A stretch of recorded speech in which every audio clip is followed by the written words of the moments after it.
نماز کے تعلق سے کچھ خاص باتیں آپ سن لیجئے۔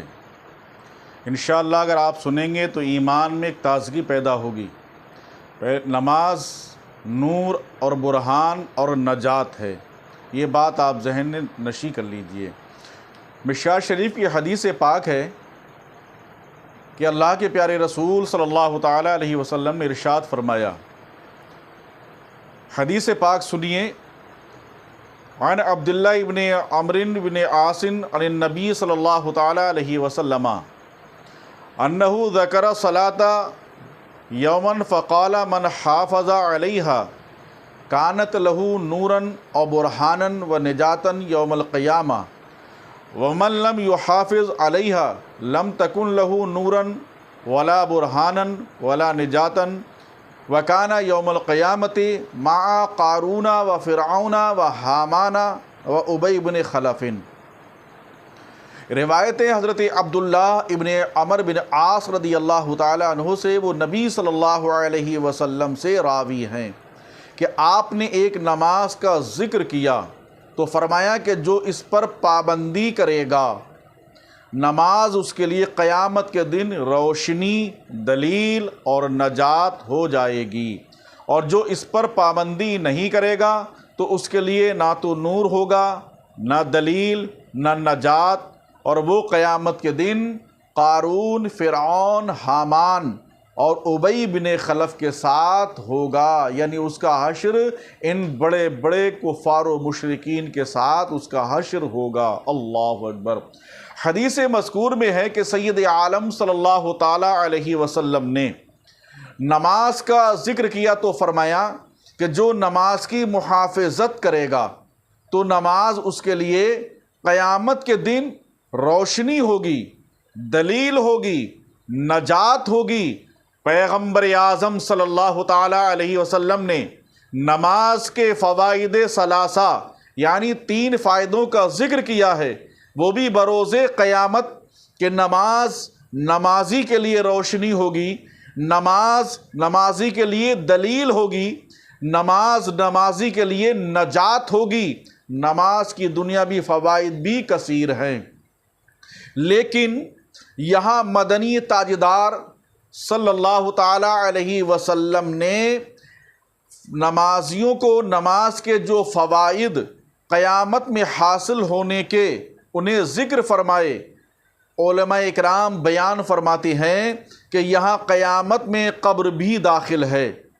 کہ موت بھی قیامت ہی ہے، تو اب نماز کی روشنی ہونے کا مفہوم یہ ہے کہ نماز قبر میں پلصراط پر روشنی ہوگی، یعنی سجدہ گاہ تیز بیڑی کی طرح چمکے گا، تیز بیٹری کی طرح چمکے گا، تیز روشنی کی طرح چمکے گا، جیسا کہ ابو ہریرہ رضی اللہ تعالیٰ عنہ سے روایت ہے کہ حضور اکرم صلی اللہ علیہ وسلم نے فرمایا کہ میری امت قیامت کے دن 5 کلیان بلائی جائے گی، اور وضو کے آثار سے وہ سرخ یا سیاہ گھوڑا ہے جس کے چاروں ہاتھ، پاؤں اور پیشانی سفید ہوں۔ یہ گھوڑا بہت قیمتی اور خوبصورت اور طاقتور ہوتا ہے۔ امت سے مراد ہر کسو ناقص نہیں، بلکہ اس سے مراد نمازی مسلمان ہیں کہ قیامت میں ان کے اعضائے سجود یعنی ان کے چہرے اور ہاتھ پاؤں آثار وضو سے چمکتے ہوں گے۔ سبحان اللہ۔ جس سے ہو سکے تو چمک دمک زیادہ کرے، دراز کرے، کثیر کرے، اور ایک حدیث میں فرمایا کہ مومن کا زیور وہاں تک یہی پہنچے گا جہاں تک وضو کا پانی پہنچے گا۔ یاد رہے کہ وضو تو پچھلی امتوں نے بھی کیا، لیکن بروز قیامت یہ شرف نورانیت امت محمدیہ صلی اللہ علیہ وسلم کو ہی حاصل ہوگا۔ اور حضور علیہ الصلاۃ والسلام کے وہ صحابہ جو فرضیت نماز سے پہلے وفات پا گئے،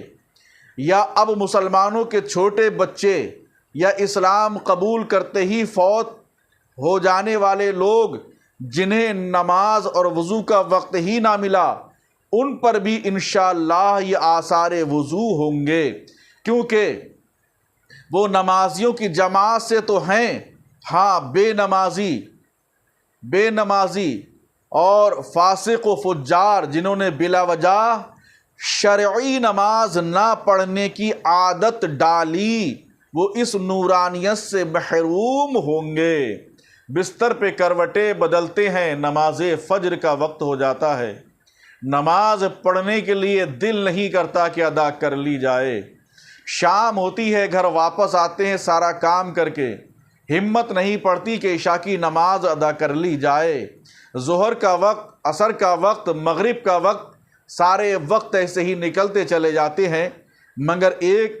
مسلمان نوجوان یا بوڑھے ہوں یا بالغ، ان کو یہ ہونا چاہیے کہ ہم نماز ادا کریں۔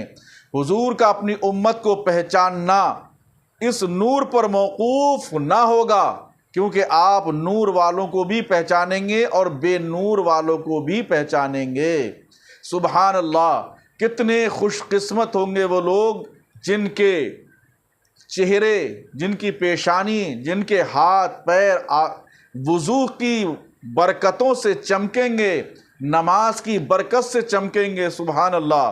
اور حضور علیہ السلام کا فرمانا کہ مومن کا زیور وہاں تک ہی پہنچے گا جہاں تک وضو کا پانی پہنچے گا، اس سے مراد یہ ہے کہ وہاں تک نور اور رونق اور زینت ہوگی، یا یہ مطلب ہے کہ حقیقتاً زیور